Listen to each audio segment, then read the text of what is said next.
Let me hurry up because my leave out is getting puffy. No time for an intro today, y'all. Do y'all remember the dude who wrote me from jail from my last story time? If you have not watched that story time yet, I do suggest you watch it first. But if not, just go ahead and watch that video after you watch this story time. Now, let me tell y'all what actually happened, because on that day, I just knew I was completely done with dude. I never wanted to see or speak to him again. I ended up kicking him out of my house, and yes, the police was called. Let's go ahead and jump right into it. So do y'all remember during my last story time when I had mentioned that he was in my kitchen, sitting on my kitchen counter, eating my kid's cereal, looking like the evil demon he was? This is when I knew at that moment that was going to go left. Watch this clip. You need to quit yelling in my house. Nigga, ain't gotta stop doing shit, nigga. Call the police, call what the fuck you wanna call. Y'all, this is not the whole video. The video that I have is like 1.5 minutes long, but I'm gonna post the rest of that later. Okay, y'all, so let me give y'all a very quick backstory. So on this day that everything went down, Memphis had called me and was like, can he come over, take a shower, wash a load of clothes, and get something to eat? Because like I said in the last story time, Memphis was homeless. He didn't have nowhere to go. And I feel bad because we had a little bit of history. Now, we're going to get into that situation when I tell y'all all about our relationship, and that's going to be for another story time. Now, on this day, Memphis had ended up coming over. I agreed to let him come over, take a shower, wash some clothes, and get him something to eat because, like I said, we had history. Okay, so I'm downstairs cleaning up. Half of my kids are at school and the other half are upstairs doing whatever. I guess they was either watching a movie, playing a game, I don't know, but they were upstairs minding their business. So only Memphis and I are downstairs. So I'm cleaning up, and Memphis, he goes into my kitchen closet and he gets some cereal. Now, it was okay for Memphis to get something to eat, but it would have been cool if he would have asked me, hey, can I have a bowl of cereal? Hey, can I have this? Not just go in my kitchen closet and make you whatever, because I buy the cereal for my kids. I don't even eat cereal. You're a guest in someone's house. Ask if it's okay. Well, I didn't say anything. I'm just like, okay, whatever. And Memphis, when he was downstairs while I was cleaning up, he wasn't even really saying anything to me. But I wasn't really paying attention to it because, like I said, I'm cleaning up my house. So after he pours him a big bowl of cereal, he sits directly on my counter, my kitchen counter at that. And then when he does that, I get irritated because what are you doing? He knows me. He knows that I'm going to trip about something like that. I don't play nobody sitting on my kitchen counter. Like, that's where I have a whole table and chairs. Why don't you just sit at the table? But he was being weird. And I feel like he was picking at me because you know my do's and my don'ts. You sit on my kitchen counter to fuck with me. That's how I think. Like, looking back, I think that he was doing that to fuck with me. So anyways, so I say, you know what? I'm not even finna say anything. He about to eat. He finna go. Or maybe he'll just get up and go sit at the table because, like I said, he knows me. He could see that I'm already getting irritated by him sitting on my kitchen counter. So like 2-3 minutes go by and I just couldn't hold my tongue no more. I'm like, you don't want to sit at the table? Why are you sitting on my kitchen counter? And y'all, he don't say nothing. There was no response whatsoever. Like I said in the last story time, Memphis, he just sitting on my kitchen counter with a big bowl of cereal, eating it, looking like the demon seed he was. He looking so crazy, y'all. He just chewing like this. I'm thinking, what the hell is wrong with him? Like, maybe he going through something. I don't know, but I'm not the enemy here. I'm the one that's trying to help you out. After Memphis ignored me, I feel like something was about to pop off because, like I said, I was in a relationship with this man for a year. I know how he is and he knows how I am. We clash. Like, he's a Leo, I'm a Taurus. We just did not get along for the most part. And I can't believe we lasted so long. So at this point, I get on the phone and I'm trying to calm down. I call my mama and I let her know like what's going on. I explained to her how I feel like Memphis is disrespecting me. She knows how I am too. I don't play that. Like, I don't play that dirty stuff. I don't want your funky sitting on top of my kitchen counter where I put my food at. Why is you playing with me? So I explained to her what's going on. And then, like, I'm like, Mom, I'm not trying to do this in front of my kids because, like I said, y'all, half of my kids was at school. My other half was upstairs and my little ones. I'm like, I'm not trying to do this in front of my kids. I'm just letting you know now in case something happens, you need to be here. So she's like, okay, just calm down. I'm like, yes, I'm really trying. And y'all, once he seen that I was on the phone with my mama, he gets up and starts popping it. He starts going off talking about some, what was he saying? My mama dead and I'm going through all this and just talking crazy. I'm like, where's all this coming from? Like, I feel like he was low-key mad because he was broke. He was going through what he was going through. He needed somewhere to go. And maybe he was upset because I wasn't as welcoming. I mean, I was, but I was not willing to let this man come and stay with me. No. Me and you broke up in Vegas. Like, you were supposed to be out my life, but here you are now needing my help. You know, I was nice enough to let you come in and shower and feed you and let you wash your clothes. Like, that's all. I don't have to let you come stay in my house. So I feel like he was low-key mad about that too. So he talking about he going through a lot and he feel like just unaliving himself. Yeah, y'all, he talking about unaliving himself. And I don't know what he's going through. His mama dead. He just kept screaming like his mama dead, his mama dead. And then my mama, she heard what he was saying. So my mama says, nah, Key, he's going to unalive you. I'm finna send the police over there. So she get off the phone with me. And that's when I start recording, y'all. I'm going to post some of the clip right here. Fuck you talking about? You need to quit yelling in my house. Nigga, ain't gotta stop doing shit, nigga. Call the police, call whoever the fuck you wanna call, nigga. They don't scare me, nigga.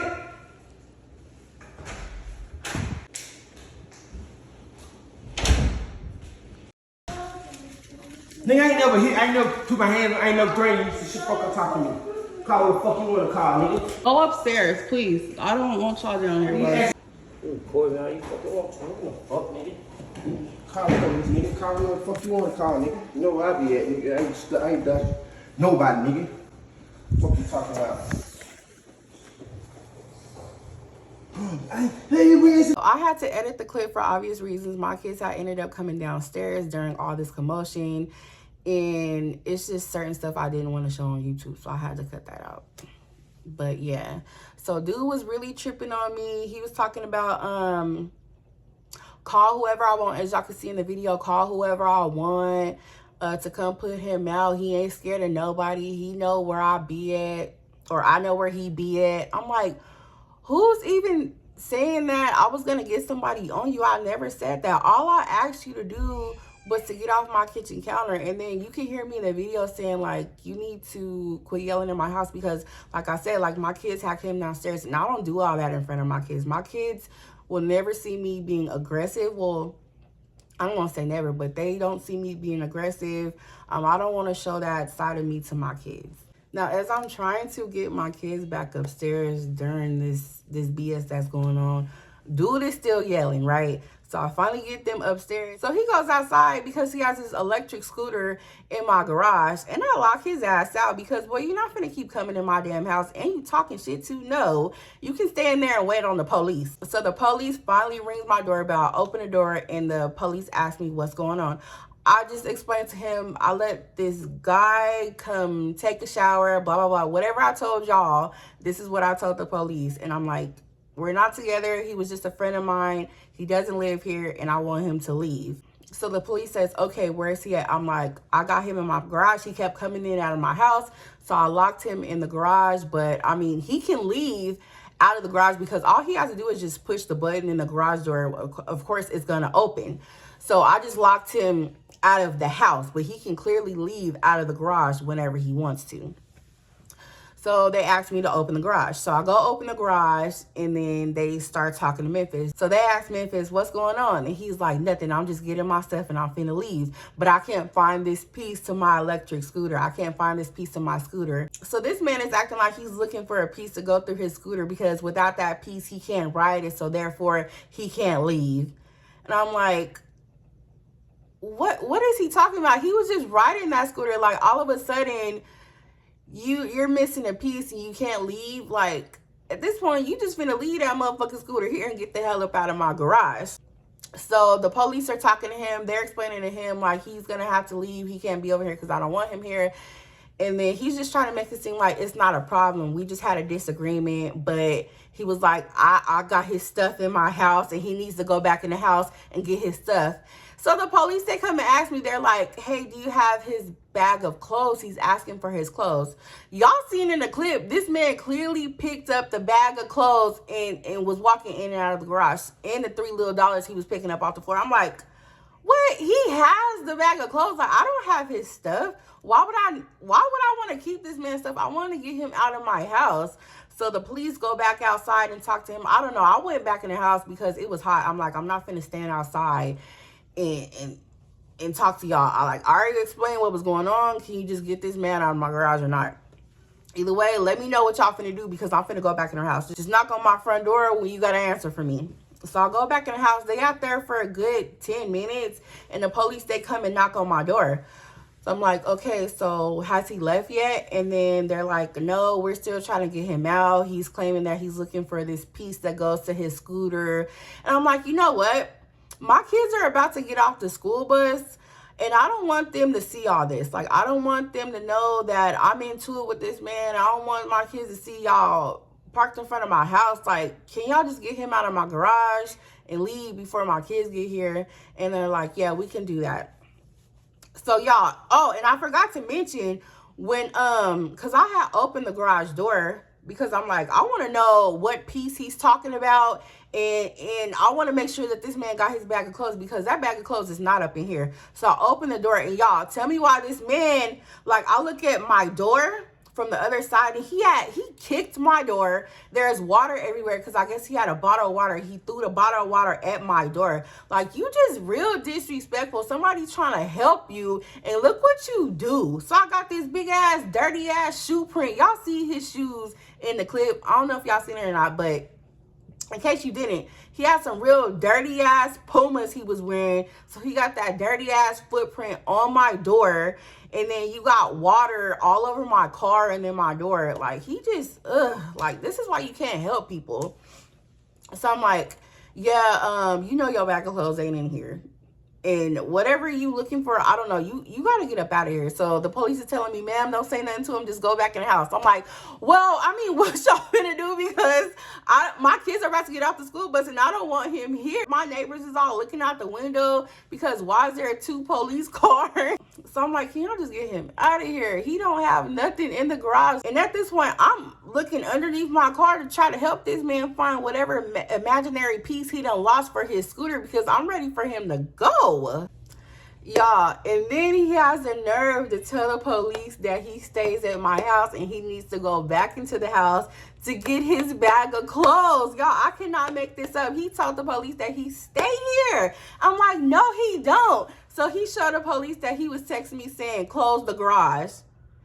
Yeah, you're saying close the garage because I go back in the house and you leave. Like, it takes him a little minute to get his stuff together, to get on his scooter and leave out after he come take a shower, get something to eat, whatever. So I don't wait for him to do all that. I just let him leave, and then, like, whenever he gone, he texts me and say, come outside and close the garage. And that's what I do. That don't mean he's staying in my house. Like, just because he's telling me, oh, come close the garage, that don't mean he stay here. What the hell? So he had the police, well, he tried to make the police think that he was staying in my house because he was texting me saying, close the garage. Like, does this make sense to y'all? I hope I'm making sense, because I don't know, this whole situation is crazy as hell. This man really tried it, and I knew not to let him have his ID sent to my house, because I just had a feeling that he was gonna try some shit on me, y'all. I'm so glad he would have had an ID with my address on it, and he would have showed that shit to the police, and the police would have let him back in my house.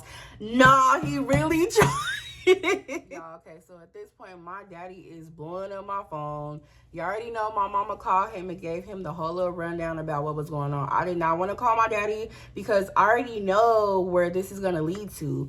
Although my daddy lives all the way in Vegas, he going to call my brother and tell my brother to pull up.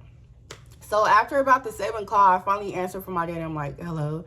And he just talking crazy, like, where the F that nigga at? Your brother on his way, he finna, that nigga fucking ass. He just going off. He's like, make sure you don't leave because he close. He coming from Avondale, but he close. And Avondale's like the next city over. Well, it's farther than my house. It's probably a good, like, 40-minute drive. But my dad is like, yeah, your brother, he almost there. He on his way. I'm like, Daddy, don't send him over here because the police is here. He's like, Okay, well, yeah, let me call him and tell him don't pull up. I'm like, yeah, tell him don't come. It's okay.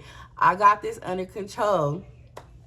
So after I get off the phone with my daddy, my mom calls back and she just calling for an update to make sure I'm good, making sure the kids good, making sure a dude has left. I'm like, no, the police is still out there talking to him. I'm like, Mom, this man is telling the police that he live here. He's not trying to leave. He acting like he lost something to his scooter so he can't leave. And my mama, she conferenced my daddy in on the call, and my daddy heard everything I was saying. So my daddy was like, what? No, F that. F that. Tell that motherfucking police to get that bitch ass nigga up out of your garage. That motherfucking scooter. He can go fix that scooter outside. He does not need to be in your garage to fix his scooter. And it don't matter. If he lost a piece to a scooter, that's on him. That ain't got nothing to do with you. You want him up out of your house. So I'm like, okay. My daddy was like, go outside, put me on speakerphone, let me talk to the police. I'm like, no, because you're just going to make the whole situation where it's like, my daddy, he go from 0 to 100 so quick. Like, anything set this man off. He do not give a fuck about shit. That's one person who don't give a fuck about shit. Oh, my God. Like, I kid y'all not. If y'all ever meet my daddy, y'all gonna know what I be saying about him in these story times. They're 100% true. This man don't give a fuck about nothing. So I'm like, no, I'm not going to do that. You're just going to make the situation worse. And he's like, man, oh, I wish I was out there right now. Oh, I wish I was out there. I'm like, no, I don't, because, no, this situation is done and over with. The police is about to get him up out of here. So he was like, go outside and see what the fuck the holdup is. So I go outside. I'm like, so what's going on? So the police was like, oh yeah, we're just out here writing up a report. He ended up leaving. Well, before he left, he cussed us out and sped off on his scooter. I'm like, yeah, see, I told you, wasn't nothing wrong with his scooter. He just didn't want to leave. I'm like, did he have that bag? And the police tells me, yes, he did have the bag with him. So he was lying about that. And I'm like, see, I told you, he don't live here. I was just trying to be a good person and help him out. I was homeless too, y'all. I know how it feels to be homeless. But I was the type of homeless person who was very grateful. This homeless person thinks somebody's supposed to cater to him. He thought that I owed him something. I ain't owe him shit but an ass whooping, if you ask me. But anyway, so yeah, after that, after he finally left on his little motor scooter, whatever the hell, of course, he ends up blowing up my phone, talking about I called the police on him. I'm like, okay, yeah, because you wouldn't get out my house and you just wouldn't get out. Like, I don't know what you going through, but I'm not the enemy. Like, I try to help you and you just messed that up. And after that, I blocked him. There was no need for us to talk. Like, look how you were acting in front of my kids. Look, y'all cannot help everybody. I will never let nobody stay with me. Shit, I won't even let somebody who down on their luck come get something to eat from me. Like, no, he done ruined that for everybody. I'm tired of being nice to people. You see where that get me? Shit. Let me know down in the comments if you ever try to help somebody who is down on their luck and they just completely shitted on you. Like, and then he has the nerve to write me from jail and tell me he needs some money on his books. Okay, call your baby mama. The hell? What you writing me for? Oh, these niggas be having the audacity, y'all. Has that ever happened to y'all? I regret it so bad. But yeah, y'all, that's the end of this story time. I do have more story times about Memphis. Y'all, when I was living in Vegas, tell me why I came home one day and this man was sitting on my living room couch. No, he did not have a key to my house, but we're going to talk about that in a different story time. It probably won't be my next story time, but we definitely going to get into that. The man was batshit crazy. All right, y'all, thank you so much for tuning into my short little story time. I hope you enjoyed it, and I'm sorry if it wasn't long enough, but thank you so much for being here. If you're new here, go ahead and hit that subscribe button. If you're a returning supporter, I thank you and appreciate you so very much. Don't forget to like, comment, and share this story time, y'all. Until next time, bye.